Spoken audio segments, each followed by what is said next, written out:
Well, it's time now for our Sunday specials. Scientists say the novel coronavirus pandemic and climate change are clear signals that man must not only stop disturbing nature's balance, but adopt eco-friendly practices to keep the planet in harmony.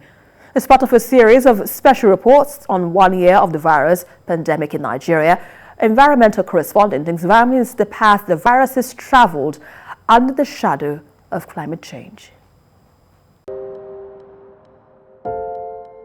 The new normal. All because of a pandemic that shook the world, forcing many to stay indoors and adopt strict safety measures just to keep the virus at bay. The coronavirus is a 100-meter race, while climate crisis is a marathon. And there are two issues we have to fight at the same time. And what do we mean by that? Is in the fact that if you don't tackle climate change, the ripple effects of climate disasters are very catastrophic. It disrupts life on Earth and the ways that we live. We fear that we may have a surge.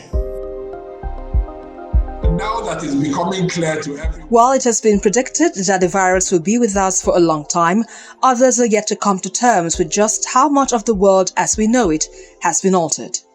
It's the issue of climate justice that always comes up. It's left to these richer developed nations who became rich, of course, by pollution, industrialization and that exploitation of natural resources, to support the poorer developing countries, the ones in Africa, Southeast Asia, who are heavily dependent on fossil fuel for their economies and who need to develop, who have issues of poverty, who have issues of health, unemployment, to sort of sort out with funding. Some of the things that we are seeing more exposure to more and more pandemics that will come up. And these exposures are as a result of our changing environment and changing climate. Ordinarily, what shouldn't have resulted in a pandemic is now resulting to a pandemic because of the changing climate.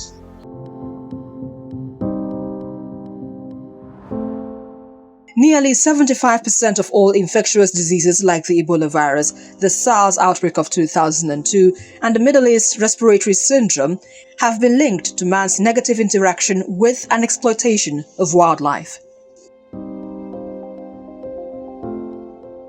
In addition to these, changes in climate or weather, such as rising global temperatures, often affect the survival, reproduction, and distribution of these infectious diseases. Deforestation, which occurs mostly for agricultural purposes, is the largest cause of habitat loss worldwide, forcing animals to migrate and come in contact with other animals or people and share germs. Little things that we can do to fix it. If we take smaller actions, then we'll be fixing it. For instance, if we stop indiscriminate deforestation, we will be fixing it. If we stop indiscriminate pollution of our waterways, we will be fixing it. If we stop indiscriminate dredging of our wetlands, we will be fixing it. So there are small things that we can do to be able to fix the bigger climate change.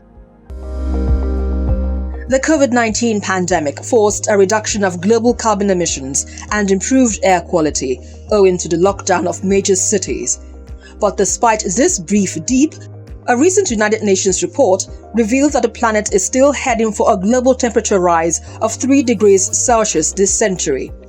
To this end, scientists say climate change and COVID-19 crisis send warning signals on the need to adopt sustainable alternatives and also sends a clear message for stronger action in the face of a global threat. When you go into the roots of the pandemic, looking at biodiversity encroachment, we see that there are similar trends in the sense that climate change has been worsened by human activities on Earth in the same way the pandemic has been brought about by encroachment into biodiversity, and the fact that man and nature have always been in that sort of debate or struggle where man would always want to dominate, try new things, and oftentimes it backfires on us. Scientists agree that the virus, which has already claimed a staggering 2.5 million lives from 113 million cases in just a year, is a small reflection of the deadlier damage climate change could bring on the world, especially its many poor. What do we do with our waste? How do we dispose our waste? What do we do with the animals around us? How do we treat them? What do we do with the trees around us where we want to develop? Do we just go there and clear everything? What do we do with the natural environment that we have around us? When we cut down trees, do we seek to plant more? Do we seek to renew the environment around us? Definitely, you will definitely have spreading of diseases it will ravage the nation. And the question is, can our economy handle that? Humanity faces a threat, standing at a point where the climate bells couldn't sound louder and the call for action stronger. But man's inattentiveness and greed have made an idol of his appetite to satisfy his material ambitions at the expense of the environment that was made to protect and sustain his well-being for generations to come.